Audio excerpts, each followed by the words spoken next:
요즘 금 사도 되나요? 금값 폭락 뉴스가 쏟아지고 있습니다. 하지만 지금 금을 사는 사람들 아무나 아닙니다. 그들은 이것을 보고 움직였죠. 8월 중순 금리 인상 가능성 축소와 미국 달러 강세, 미국 내 금 수요 둔화 등의 금값은 단기 조정세를 보였습니다. 일부에서는 금값이 더 하락할 수도 있다는 전망이 나오고 있습니다. 하지만 고수들은 지금이 기회라고 말합니다. 왜일까요? 고수들은 금값을 보지 않습니다. 그들은 금과 다른 자산과의 상대 가치를 분석합니다. 달러 강세가 오래 갈 수 없다는 걸, 채권 수익률이 꺾일 타이밍을 기다리고 있다는 걸 알고 있죠. 최근 한국은행, 중국인민은행, 러시아 중앙은행 모두 금 매입에 나섰습니다. 금리가 높은데 왜 금을 살까요? 그들은 알고 있습니다. 지금은 싸게 살 수 있는 마지막 기회일 수도 있다는 걸. 개인 투자자 중에서도 수익 내는 사람들은 금 현물보다 소액 분할 매수 그리고 금 관련 ETF를 적극 활용합니다. 특히 미국 금 ETF인 GLD, 한국의 코덱스 골드 선물 H 등은 환율 방어 금 시세 반등을 동시에 노릴 수 있는 전략이죠. 이들은 단기 수익보다 포트폴리오 분산을 위해 금을 봅니다. 실제 한 투자자는 2022년 금 조정기에 매달 일정 금액으로 금을 분할 매수했습니다. 1년 후 수익률은 15%. 폭등장을 노린 게 아닙니다. 싸졌을 때 천천히 모으는 전략 그것뿐이었습니다. 금은 지금도 변동 중입니다. 하지만 확실한 건 하나. 진짜 고수들은 시세가 아니라 타이밍을 본다는 것. 그리고 그 타이밍은 지금 이 순간에도 만들어지고 있을지 모릅니다. 올해 들어 금값이 무려 26%나 치솟았습니다. 사상 최고치를 연달아 경신한 금. 그렇다면 앞으로는 더 오를까요?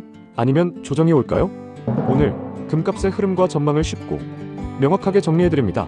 8월 18일 기준 금 가격은 달러 강세와 연준 회의 대기를 앞두고 잠시 숨고르기에 들어갔습니다.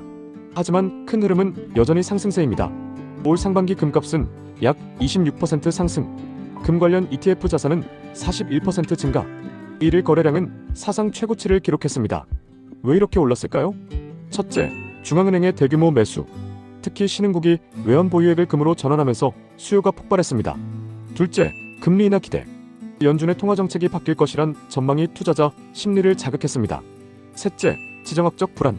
러시아 우크라이나 전쟁, 미중 갈등, 중동 긴장까지 불확실성은 곧 금값 상승 요인으로 작용했습니다. 그렇다면 앞으로는 어떻게 될까요?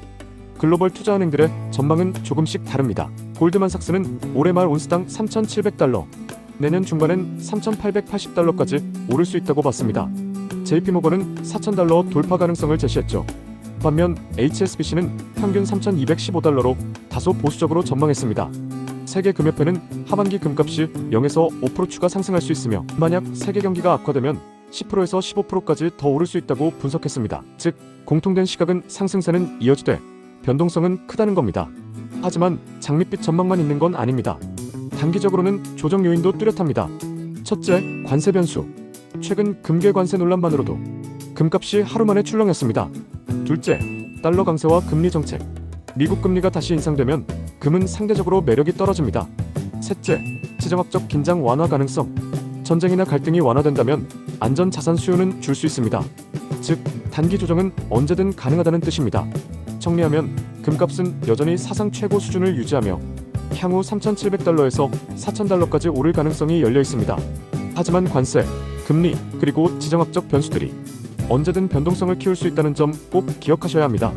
여러분은 어떻게 보시나요? 앞으로 금값이 더 오를까요? 아니면 조정이 올까요? 댓글로 의견을 남겨주세요. 찰나를 지혜로 바꾸는 콘텐츠 찰나바이브.